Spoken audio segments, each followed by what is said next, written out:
السلام علیکم جی. پمز اسپتال میں ہونے والے جو ارزگی کے واقعہ ہے اس حوالے سے ایک اپڈیٹ سامنے آئی ہے، تو میں نے کہا میں آپ سے شیئر کر دوں. وہ ابتدائی طور پہ انتہائی افسوسناک یہ جو واقعہ ہوا ہے، اس میں جو سب سے بڑی رکاوٹ جب ریسکیو کے دوران سامنے آئی ہے، جو فائر بریگیڈ کی طرف سے، فائر فائٹرز کی طرف سے جو ہے وہ چیز سامنے لائی گئی ہے. ان کا کہ یہ کہنا ہے، انہوں نے باقاعدہ طور پہ ایک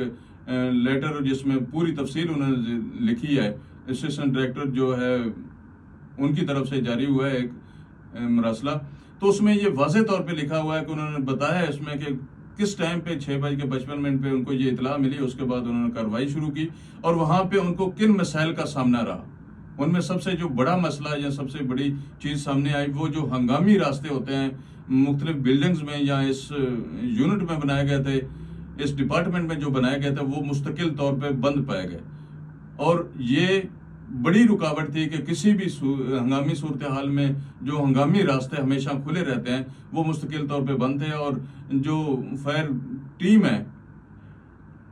ان کی طرف سے ایک بڑی اور بات سامنے آئی ہے کہ ان کا کہنا یہ تھا کہ ہمارے ساتھ جو سیکورٹی کے وہاں پہ جو لوگ تھے انہوں نے بالکل تعاون نہیں کیا. یہ بڑی ایک جو میں سمجھتا ہوں کہ ایک لوپ ہول ہے اور بہت بڑی انسانیت کے خلاف ایک سازش ہے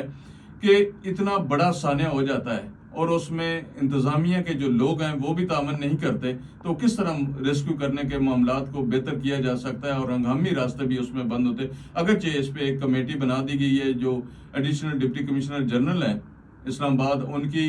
نگرانی میں وہ کنوینئر ہوں گے اس کمیٹی کے، اور 6 اس کے ممبر ہوں گے، جس میں متعلقہ ایس پی جو ہے ایس پی سٹی بھی ہوں گا، اس سے متعلقہ اے سی جو ہے اے سی انڈسٹریل ایریا بھی ہوں گے، سی ڈی اے کے حکام بھی ہوں گے، اسپتال کی انتظامیہ بھی اس میں شامل ہوں گی. تو یہ جو معاملات ہیں، یہ جو انکوائری ہے،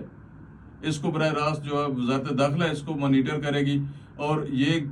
کارروائی 24 گھنٹے کے اندر کر کے ابتدائی طور پہ ابتدائی رپورٹ جو ہے وہ وزارت داخلہ میں پیش کی جائے گی. اس کے بعد ابتدائی طور پہ جو چیزیں سامنے آئیں انتظامیہ کی کوآپریشن کے متعلق اور ہنگامی راستوں کی بندش سے متعلق جو سامنے آئی، وہ سی ڈی اے کی اسسٹنٹ ڈائریکٹر نے اس کو میں اپنے لیٹر میں واضح کر دیا کہ یہ ان کو ہرڈلز وہاں پہ رہی، جس کی وجہ سے وہ ٹائملی جو ہے ان چیزوں کو ریسکیو نہیں کر سکے. لیکن اپنی طرف سے انہوں نے لکھا ہے کہ انہوں نے بھرپور کوشش کی اور اپنی تمام تر کاوشوں اور کوششوں کے باوجود جو ہے وہ 14 جو بچے ہیں معصوم، ان کو نہیں بچا سکے. اور یہ وہ ساری وہ چیزیں ہیں جو سامنے آنی شروع ہو گئی ہیں. ابتدائی طور پہ یہ 2 بڑی جو غلطیاں تھیں یا کوتاہیاں تھیں وہ سامنے آئی ہیں پمز انتظامیہ کی، کہ ہنگامی راستے بند ہیں اور جو وہاں پہ سیکورٹی کا عملہ ہے ان کا تعاون نہ کرنا ایک بڑی وجہ ہو سکتی ہے اس صورتحال کے حوالے سے. تو انشاءاللہ تعالی مزید انفارمیشن کے لیے